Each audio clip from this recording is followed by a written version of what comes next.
Hello guys, so welcome back again, and in this video segment we will be learning about the economic importance of gymnosperm. And in a composite form, gymnosperm and angiosperm will be calling as a spermatophyte because they will be creating seeds. But say basic differences between gymnosperm and angiosperm is that gymnosperm will also have seed without enclosing in ovary, while angiosperm will also have seed but in a enclosing form of ovary. So that's a basic differentiation between of two. Now also triple fusion will be happening in angiosperm, not in gymnosperm. So basically their seeds will be developed on the cones or leaves in a open form. Let's see. First of all, we will be learning about its general characters. So they are simple and primitive seed bearing plant without flowers. It's mean no flower, no ovary. So before fertilization you should know ovary. Okay, after fertilization it will be called as fruit.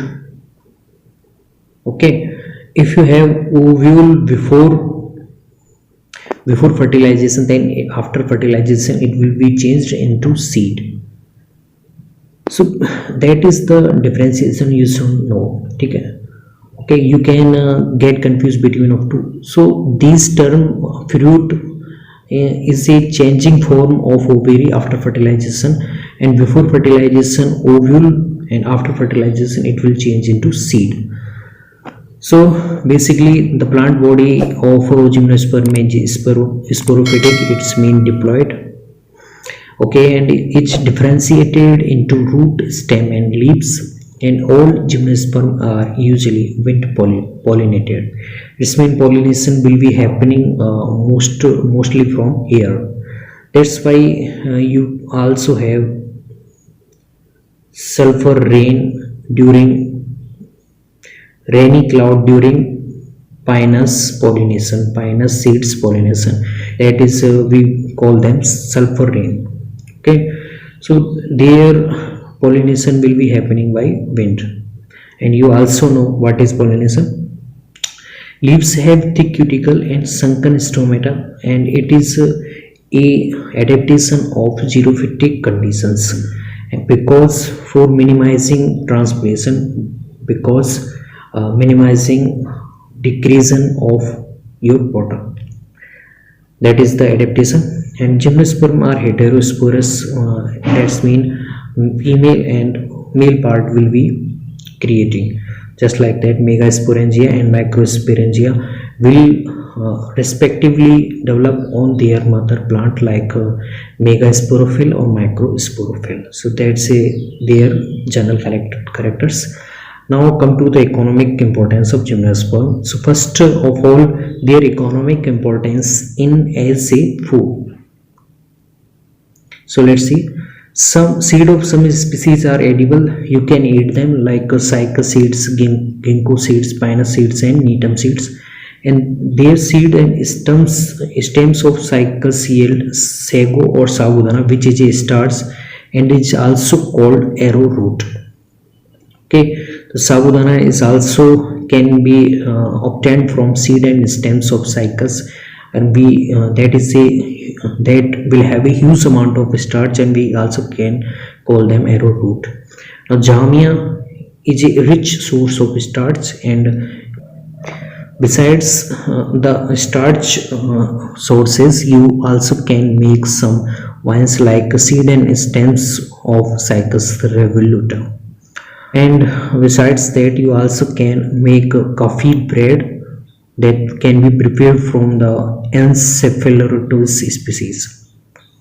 Okay, so that importance as food. As you can see, these are Cycas plant structure, that are Cycas seed structure. This is ginkgo plant, and this is ginkgo seed structure. And this is pinus plant structure, that is pinus seeds, that is a neem, and that is your neem seed structure. Now come to the part of their economic importance as in the medicine use. So basically there are very famous medicine, that is ephedrine, that is alkaloid, or it can be extracted from ephedra, and it is a very prominent medicine in respiratory disease, just like asthma, cough, cold and bronchitis. For removing or treating these species you can use ephedrine. Now also ephedra tincture is also a cardiac stimulant, and you can use them in the patient of cardiac arrest. Okay, so it is the cardiac stimulant. Why it is a cardiac stimulant? Because it will give a stimulant or potential for your SA node, and that will generate a pulse to your heart. Okay, now a basic prominent anti-cancerous drug called Taxol is also obtained from the bark of Taxus. That is a very famous uses of our gymnosperm plants. First one is ephedrine, second one is tincture of ephedra, third one is Taxol, that is a anti-cancerous drug. Okay, now okay, now moving on, the juice is extracted from young leaves of Cycas revoluta, is used for curing blood vomiting and flatulence. Flatulence means your abdomen type problems, like cups type problems, constipation types problems. In Assam, the pounded stem of Cycas pectinata is used as a hair wash for diseased hair roots. So these are some medicinal use of gymnosperm plant, that is ephedra, and as you can see mostly leaves are changed into these structure for minimizing transpiration, and it is also adaptation of xerophytic conditions. Now we come to the economic part, as in ornament use. Species of many cycas plant are used for decoration purposes because they look very decorative, and you can put in your surrounding of house, and they will give a very good environment. Just like ginkgo biloba possess beautiful ornamental leaves, you can see it is a surrounding your house, and it will give a better environmental look, and they will have a very specific ornamental leaves. Like this is Texas, and this is also Texas leaves. Now come to the part of the industry materials.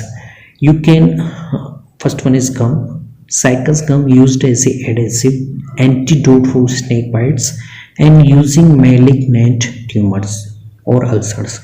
So you can use them in making gums, and that are very huge uses for adhesive, antidote or malignant ulcers. Second one is making tannins. Tannins are used in basically leather industry, and it is extracted from the bark of Araucaria and Sequoia. Okay, third one is Kannada balsam, and Kannada balsam is very prominent word that you will heard in laboratory, or you also can use it in many laboratory work, as in preparing slides. So it is a turpentine obtained from Abies balsam and used as a mountain medium in biological slide preparations. So that is why I'm telling you that it is a very prominent things you will heard about, you will hear in your laboratory works. Fourth one is umber. It is a fossil resin obtained from Pinus succinifera. Wood of Pinus is used for making doors, beams, poles, railway wagon. So that is used as a amber. Last one is plywood is prepared from Podocarpus species. So that is importance in industries. Now come to the some slides, and that is tannin are prepared from the bark of Araucaria and Sequoia. These are all Araucaria and Sequoia plants, and we can make tannins from their barks. These are some uses of gymnosperm, as in making ornamental things, or this is balsam for preparing or maintaining biological slides. Okay, now The leaves of cycads are used for preparing baskets, mats, hats, brooms. Now, the fiber obtained from the leaves of cycas and macrocemia are used for stuffing pillow and making mattresses. They are dry leaves or fibers. Okay. Now come to the source of oils. They are gymnosperm. Many plant species are also a source of oils, and basically extracted from seeds of Cycas revolutor, Macrosomia, Pinus samra, and Cephalotoxus dubracea. These species you don't need to know all of the species. Just take a look, and you just need to know what the importance are. So you can use them as edible oils. Edible oils mean you can use them in your kitchen for making foods or making vegetables. Now, red cedar wood oil extracted from the heartwood of Juniperus virginia is used for cleaning microscopic preparation and for oil immersion lenses. So, if you are working in making biological slides, then Juniperus virginia is also useful. That is, heartwood is also useful. And besides that, oils obtained from these species, and they are very hard to pronounce it, that's why I will not pronounce them, are used in preparations of perfumes. So that are totally discussion about economic importance of gymnosperms. So this is all, and if you have any problem, then comment down below, and we will meet in our next video. Thanks.